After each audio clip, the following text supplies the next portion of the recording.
Olá, sejam todos bem-vindos para mais uma aula do 9º ano do Ensino Fundamental, do Ensino Presencial mediado por tecnologia. Eu sou a professora Lúcia Santos e vou estar com vocês nessa trajetória que envolve o mundo da arte. Então, vamos ver o que nós temos para a nossa aula de hoje? Na aula de número 3, nós temos como objeto de conhecimento contextos e práticas. No detalhamento da aula, nós temos arte contemporânea, arte conceitual, pop art, op art, expressionismo abstrato, minimalismo, hiperrealismo e a influência da arte indígena, africana e europeia nas artes brasileiras. Então, vamos dar início à nossa aula de hoje.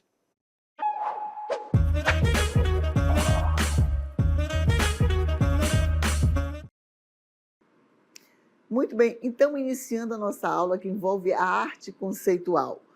Já estamos falando conceito, o que nós temos por conceito?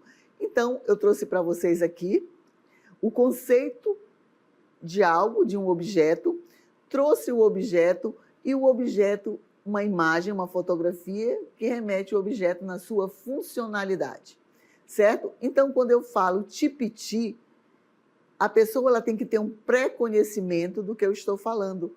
Vai levar a pessoa que já conhece aquele pré-conhecimento, lembrar do que é um tipiti, o seu formato, a sua utilidade, o seu conceito e a forma original. Então, nós temos 3 elementos que vão conceituar a palavra tipiti. Então, dentro do conceito, o tipiti é um cilindro de aproximadamente 2 metros de comprimento, cujas extremidades são reforçadas. Em um dos lados é colocado a massa de mandioca prensada pelo objeto para extração do líquido. Então, aqui nós colocamos o tipiti. Aqui o conceito que ele prensa a mandioca para tirar o caldo, que vai ser formado o tucupi, etc. Mas será que ele só tem essa funcionalidade de amassar a mandioca? Não, eu lembro muito bem que o tipiti também era utilizado para colocar o caroço do cacau, tirar, que as pessoas chamavam de guelé-guelé, que é o suco que vem do caroço do cacau. E depois as amêndoas eram colocadas para secar, porque já tinham tirado toda aquela polpa. Então, o tipiti ele vem com esse conceito. Então, a arte conceitual traz o conceito, o objeto e sua funcionalidade. Certo? Então, vamos falar um pouquinho mais sobre o que é essa arte conceitual. Vamos lá? A arte conceitual é um movimento artístico que surgiu na década de 1960 e 1970, onde a ideia ou conceito por trás da obra é mais importante do que sua execução física. Nesse tipo de arte, o foco está na comunicação de uma mensagem ou na exploração de uma ideia, em vez de criar uma peça visualmente atraente ou tecnicamente impressionante, certo? Então, existem N conceitos e N questionamentos em relação à arte conceitual. Vamos ver? Então, questionamento em torno da arte conceitual. Fundamentalmente, a arte conceitual tem o papel de romper um padrão de arte e de contemplação das obras. As artes conceitualistas desafiam o espectador a entender e consumir a arte de uma forma diferente da forma habitual. O que é esse consumir? É você observar, é você tocar, é você até participar desse momento de criação ou então do manuseio enquanto ela está sendo exposta. Continuando, a arte conceitual quebra padrões quando foge do que se imagina ser uma arte normal, como, por exemplo, um quadro ou uma pintura. As obras conceitualistas são compostas por objetos comuns e, por muitas vezes, simples à primeira vista, o que gera diversos questionamentos. Então, dentro dessa arte conceitual, eu trouxe para vocês justamente uma obra que ela vai passar por movimentos e sendo conceituadas de diferentes formas, porque ela vai quebrar paradigmas da arte.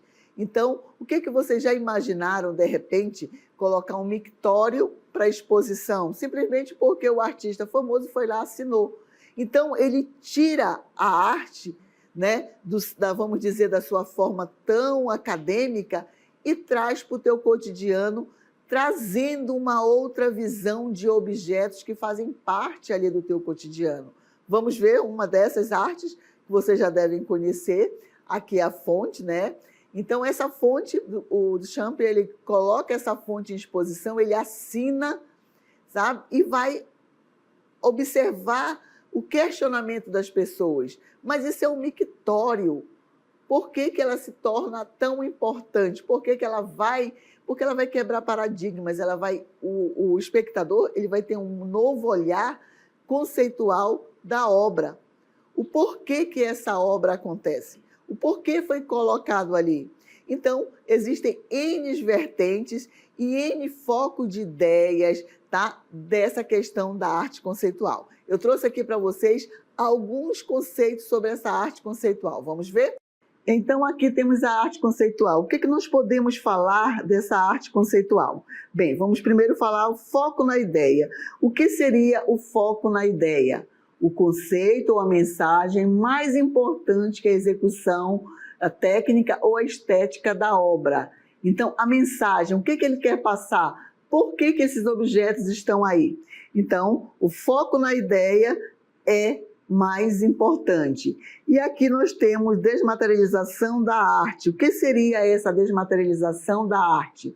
Muitas vezes a obra não está no objeto físico, né? Não está no objeto físico, mas na ideia ou no processo por trás dela. Então, esse objeto ele está aí como se fosse o quê? Eu estou apenas apresentando. Mas o que eu tenho por trás desse objeto? Por que é tão importante? E aí, o uso de materiais não convencionais. O uso de materiais não convencionais se dá o quê? Artistas conceituais utilizam textos, diagramas, fotografias, performances e objetos do cotidiano. Aí, mais uma vez, trago para vocês as mesmas imagens que elas fazem justamente o que nós estamos querendo mostrar para vocês. O uso, né, de diagramas, fotografias, performance, objetos do cotidiano, certo? E aí depois nós temos questionamento do sistema da arte. Vamos ver? A arte conceitual desafia o mercado de arte, galeria e o papel do artista, questionando o que pode ser considerado arte ou não. Então eles vão sempre estar questionando o porquê. Será que isso é arte? Será que isso não é arte? Então, esse questionamento ele vai ser algo presente na arte conceitual. Outro item que caracteriza essa arte conceitual é o quê? A participação do público. E como se dá essa participação do público?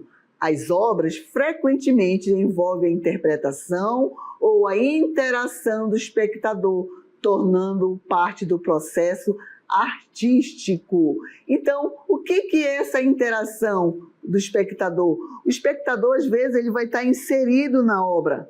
Ele vai poder manusear coisa que não acontecia no passado, não é verdade? A obra era apenas para ser contemplada, observada. Então, a participação do público na arte conceitual vai ser muito importante.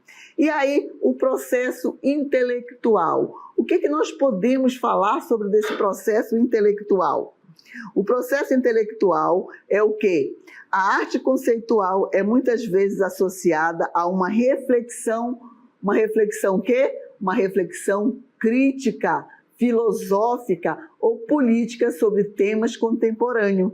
Então, os temas contemporâneos do que está acontecendo no mundo, como estão acontecendo, o porquê estão acontecendo, vai ser justamente o que vai mover esse processo intelectual de construção da nossa arte conceitual. Então, a arte conceitual ela vai trazer toda essa pegada, foco na ideia, desmaterialização da arte, uso de materiais não convencionais, questionamento do sistema de arte, participação do público e processo intelectual. Isso tudo faz parte da arte, o quê? Da arte conceitual, meus queridos. Então, isso é que caracteriza a arte conceitual. E dentro deste conceito, né, também podemos falar de um outro tipo de arte. tá? Que é justamente o que? A nossa arte aqui, que é uma arte chamada de pop art, que é a arte popular. O que é a arte popular? A arte popular, ela vem trazer o quê? Ela vem trazer um conceito que a arte não é só aquela que fica no museu, que ninguém pode fazer arte, mas ela vai trazer uma crítica principalmente ao consumismo. Aquilo que você vê na TV é obrigado você ter, porque o artista mais famoso tem, eu tenho que ter, mas será que aquilo é benéfico para a minha saúde? Então, ela traz essa crítica naquele período, há muito tempo atrás. Imagine nos dias de hoje. Então, a pop art, ela vai trabalhar justamente com as cores, principalmente as cores primárias, como se fosse uma história em quadrinho, utilizando sempre esses balões de grito, de pensamento, e através dessas cores. Então, vamos ver o que é essa pop art? Então, pop art é uma expressão que se refere a algo popular, a cultura popular no sentido de cultura de massa, aquilo que eu acabei de falar para vocês. O que é uma cultura de massa? Principalmente hoje a internet, as mídias e etc. Por exemplo, você deve ter visto uma banda de música classificada como pop, ou deve conhecer um termo pop rock. Então, essa cultura de massa é aquela música, certo? Um exemplo, que ela atinge milhares e milhares de pessoas, mas ela tem um efeito chamado de efeito cometa. O que é o efeito cometa? Ela faz um sucesso estrondoso, mas daqui a 3 meses ninguém me lembra mais daquela música. Então, é uma pop art, é uma música pop, que ela atingiu milhares de pessoas, mas que ela teve algo que não foi uma música clássica, ela não perpetuou o seu sucesso. Como nós sabemos, nós temos uma música clássica no Brasil, que é Garota de Ipanema.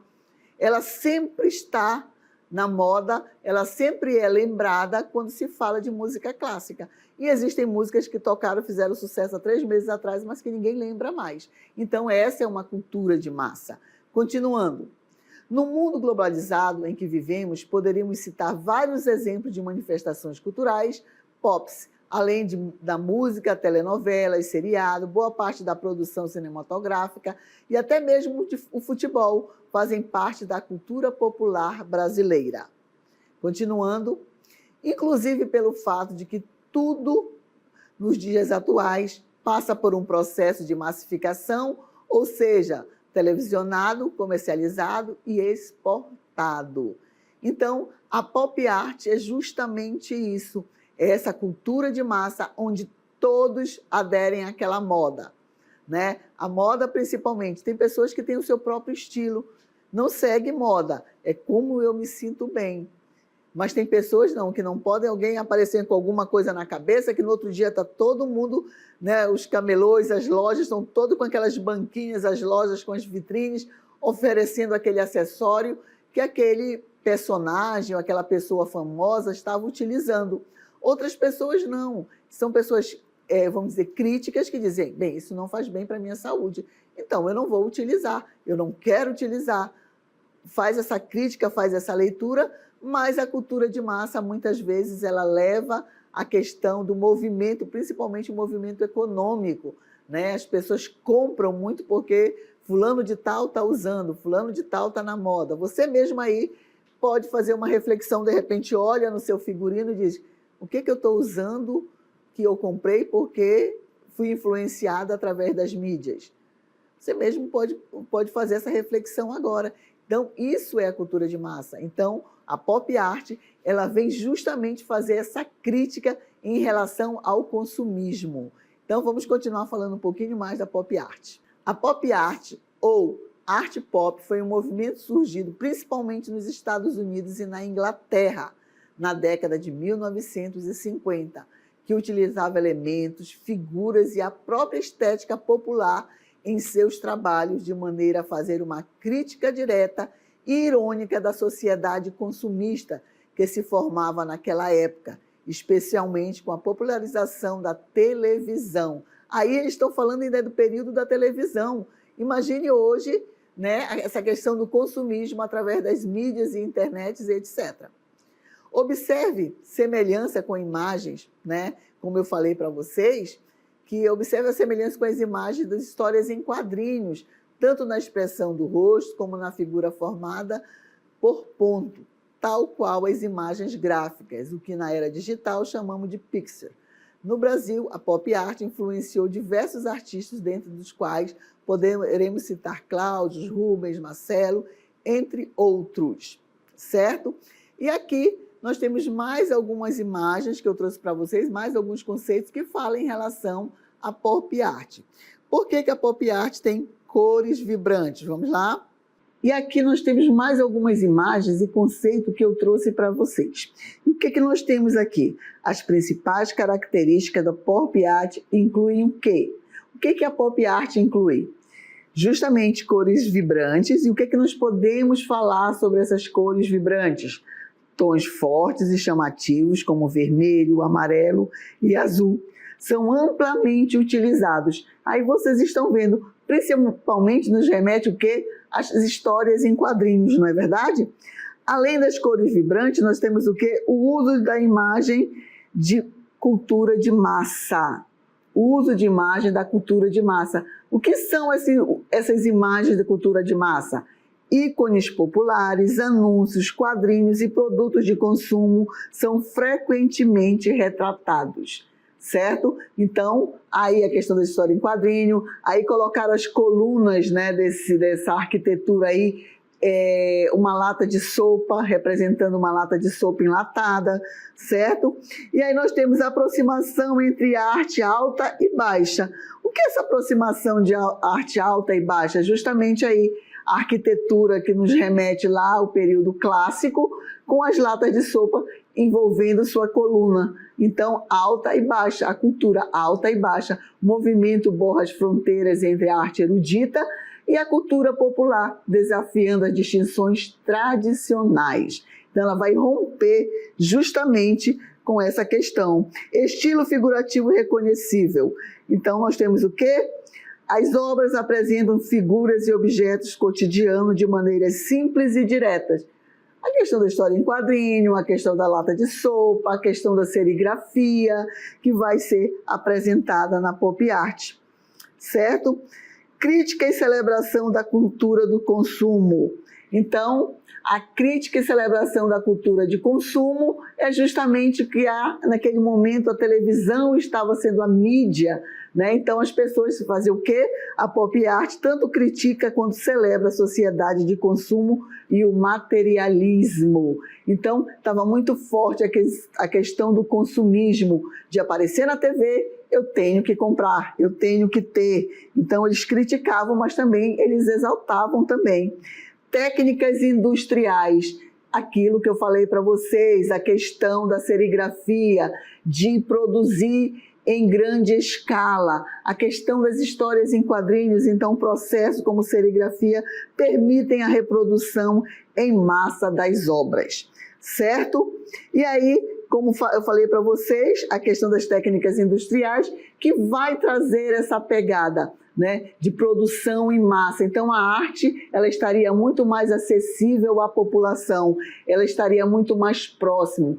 Eles criticavam, mas ao mesmo tempo eles também produziam em massa. A sociedade está tendo um novo olhar, a forma de consumir, a forma de criar. Então essas cores vibrantes, uso de imagens da cultura de massa, apropriação entre a arte alta e a baixa, traz toda essa miscigenação de informações na pop art, certo? Então, destes conceitos sobre a pop art, existe um outro tipo de arte com um nome muito parecido que veremos agora.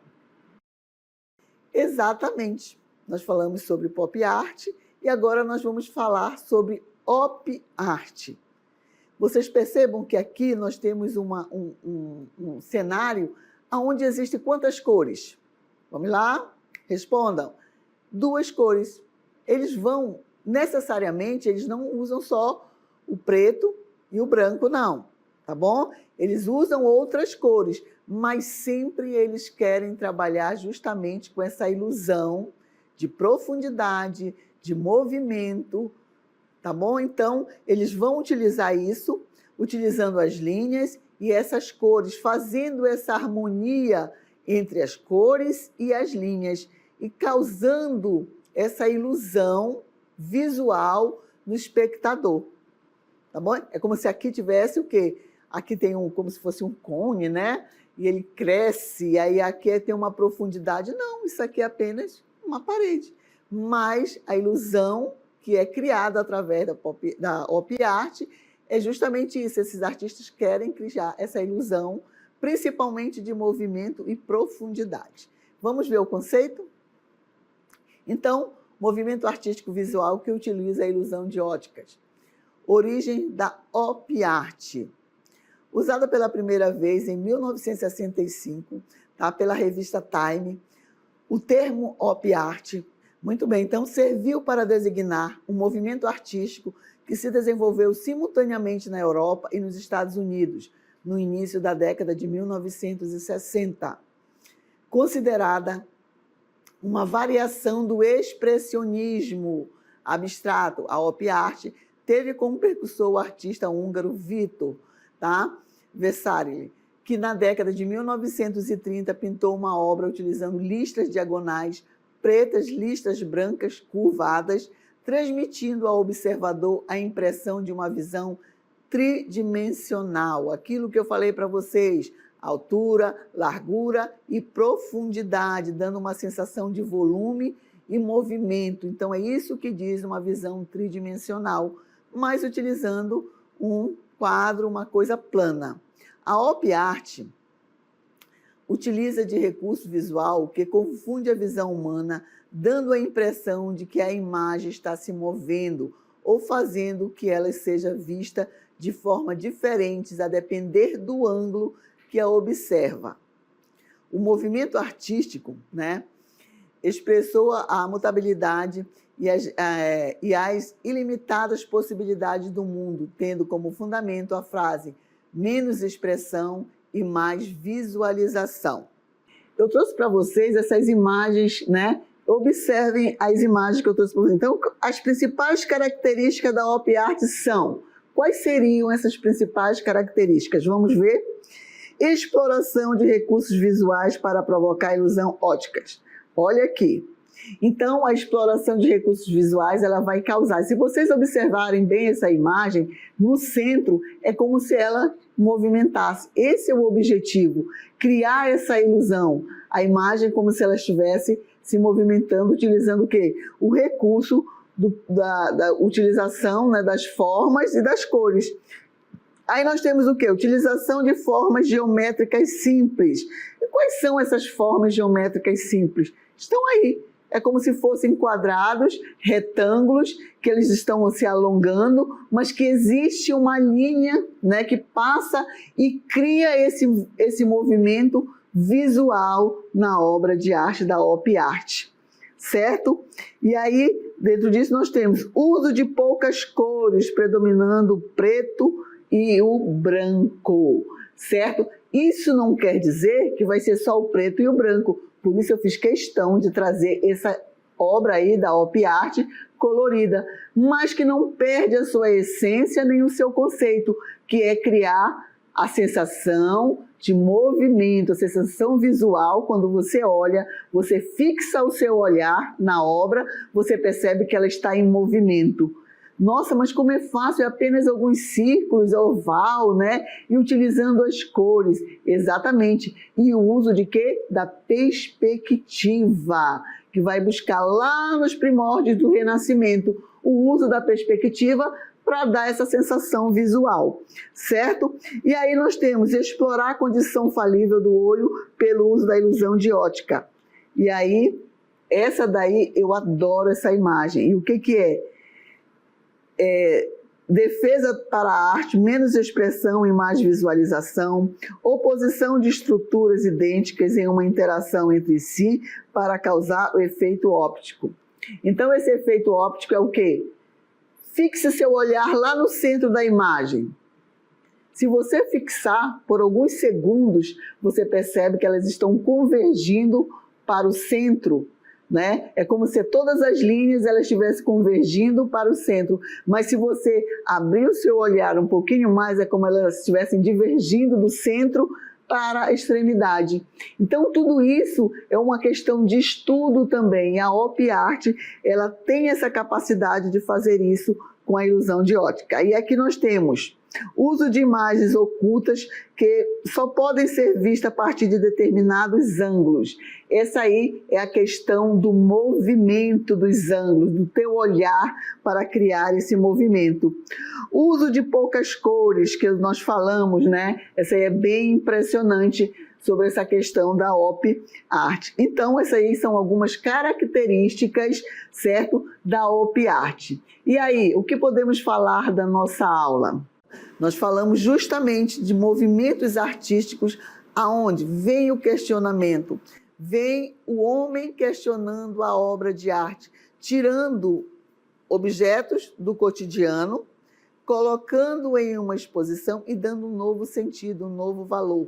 Eu sempre digo que para ser arte, ela não tem que ter uma utilidade, ela tem que ser contemplativa.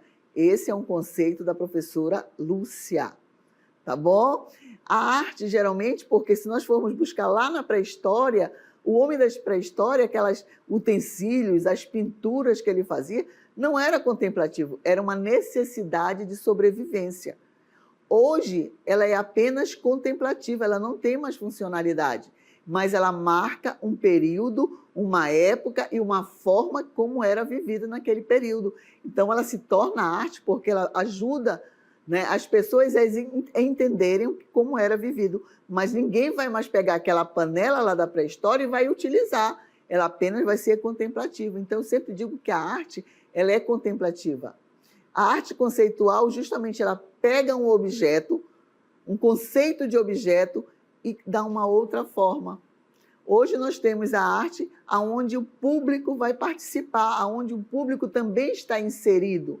É aquele conceito que diz, quando o artista finaliza a sua obra de arte, ele entrega ao público, o público vai dar uma nova versão, uma nova interpretação, ou vai movimentar aquele objeto, aquela arte, e criar uma nova realidade, uma nova forma. Isso tudo a arte conceitual traz essa inquietação, né? Através desses objetos que ele dá um novo sentido.